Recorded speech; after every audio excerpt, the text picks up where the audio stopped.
to take down. That's because of training we gave them. More and more gangbangers are joining the military.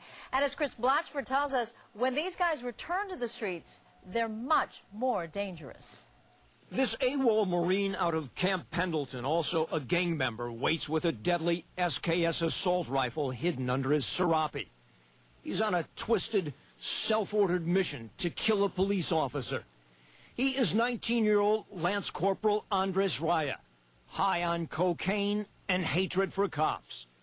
From this liquor store in the small town of Ceres near Modesto, Raya calls in a fake report that shots have been fired.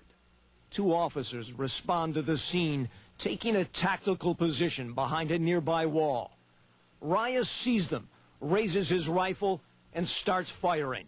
Using a military tactic called slicing the pie, he advances around the corner, aggressively finding his target to make the kill. 49-year-old officer Sam Rhino goes down, severely injured. Return fire from the second officer drives Raya back, but is far from over. He spots a third officer coming from another direction. Again, using his military training, he takes the attack right to his target. 39-year-old Sergeant Howard Stevenson, armed only with a handgun, is killed. SWAT Sergeant Craig Plant arrives and doesn't like what he sees. This isn't just somebody that's firing wildly and doesn't know the weapon. Plant joins other cops, setting up a perimeter, looking for Raya. But here in this alley, Raya finds them. The blade and Sergeant Joe Camarda presented as little smaller profile of himself as he moved across the alleyway. He came towards us, which was incredible. I mean, he gained about 30 or 40 yards towards us until he was finally knocked down. In a safe at the dead Marine's home, investigators find photos of Raya flashing Norteño gang signs, a video of him and his homies, graffiti, and a book that celebrates the gang lifestyle. Stanislaus County Sheriff's Lieutenant Bill Hines. So it pretty quickly became evident that we were dealing with a Marine who was a gang member. He says police are not trained to engage gangsters with military expertise. Meanwhile, there is growing evidence of gang members in the Army, Air Force, Navy, and Marines. And this former Marine, an Asian gang member known as Shady, agreed to talk to us if we did not reveal his true identity. Well, where else are you going to learn war tactics? From the war school itself. For free. Now you even get paid for it.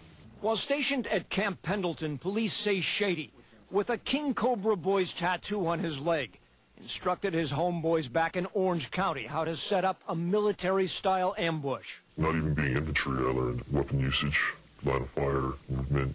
That was taught to every Marine. And here in the parking lot during a dance at Fountain Valley High School, police say this 15-year-old gang member known as J-Bone shot up this van and a rival gangster's car, Shady telling the others how to position themselves for tactical advantage.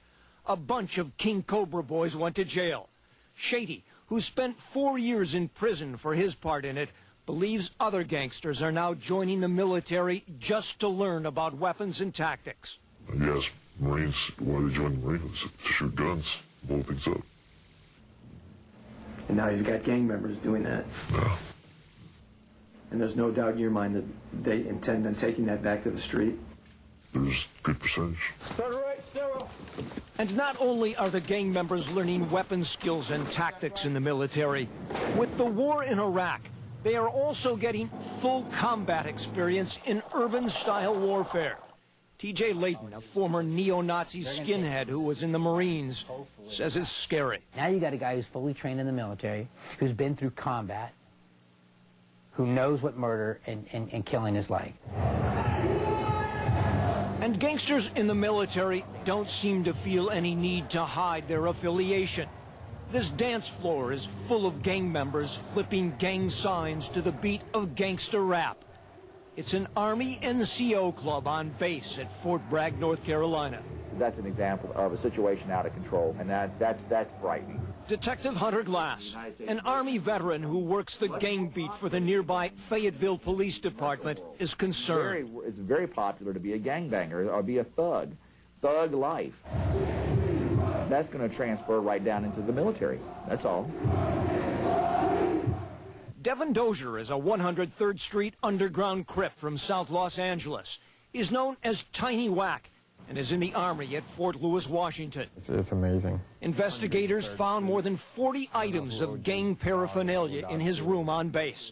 Scott Barfield is a Defense Department gang detective.